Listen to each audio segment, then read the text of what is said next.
Uang saat ini bergeser fungsinya. Dulu sebelum tahun 1900, uang itu belum menjadi uang, menjadi raja seperti sekarang. Uang masih hanya pelancar transaksi, uang hanya alat bayar.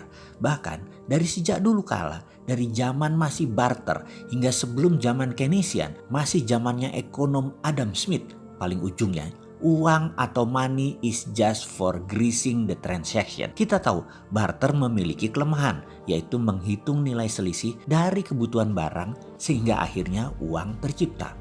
Uang masih logam di awalnya dan hanya untuk pelumas transaksi, hanya untuk pelancar transaksi. Bergesernya uang menjadi kertas atau fiat terjadi distorsi atau pergeseran karena banyak timbul kecurangan. Kalau fisik logam sulit dipecah-pecah untuk bilangan kecil, maka kertas lebih mudah dan tersering kertasnya dicetak lebih banyak, dan inilah asal muasal inflasi. Kertas berharga tidak berhenti di uang berbasis logam mulia tentunya. Dunia mengenal saham, kepemilikan atas aset lain bukan logam mulia, tetapi perusahaan aktif atau perusahaan sehat. Untuk menerbitkan sebuah nilai ini rumit karena harus ada valuasi dan lain sebagainya yang sesungguhnya semua itu abstrak, tak jelas banget kebenarannya. Namun harus dipastikan demi terciptanya nilai pada kertas tadi. Printing saham sebenarnya printing money juga. Di tahun 1929 semua memuncak, dunia depresi, resesi parah. Uang kertas dan saham tidak terkendali cetakannya dan nilainya. Lebih ke emotional value, nilai emosional bukan nilai real lagi. Atau nilai sebenarnya yang ada sisi produksinya. Maka meledaklah Great Depression. Dunia tersentak dengan wake up call Great Depression itu. Ada dua hal yang harus dijaga dari masalah uang, yaitu inflasi atau penurunan nilai, tepatnya adalah selisih mismatch barang produksi dengan jumlah uang beredar, dan peredaran uang yang harus dijaga dengan bank sentral. Lalu John Maynard Keynes muncul dengan teori create demand, menciptakan kebutuhan. Di saat sekarang banyak orang yang tahu-tahu menyatakan setuju printing money dengan tujuan create demand untuk stimulus ekonomi.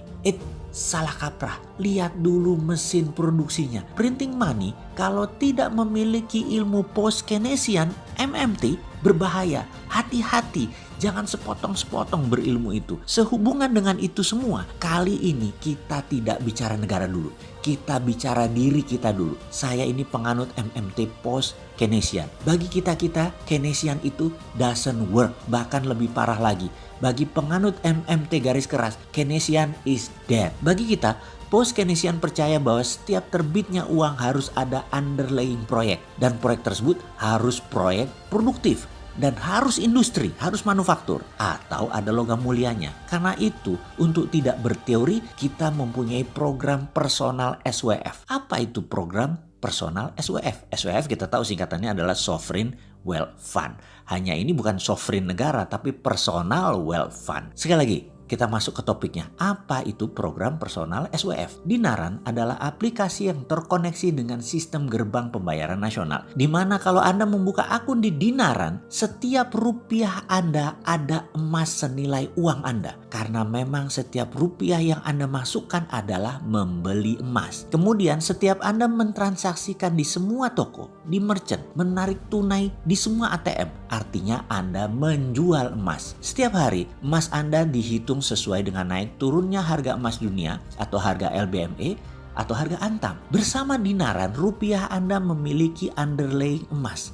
Dinaran adalah sesederhana ATM yang terkoneksi dengan sistem pembayaran nasional. Plus rupiah Anda sekarang ada emas setara nilainya. Penarikan dana hanya bisa melalui ATM dan statusnya adalah menjual emas. Dinaran adalah personal SWF. Minat uang Anda bebas inflasi? Selamat bergabung di dinaran.id. Segera download aplikasinya. Selamat bergabung.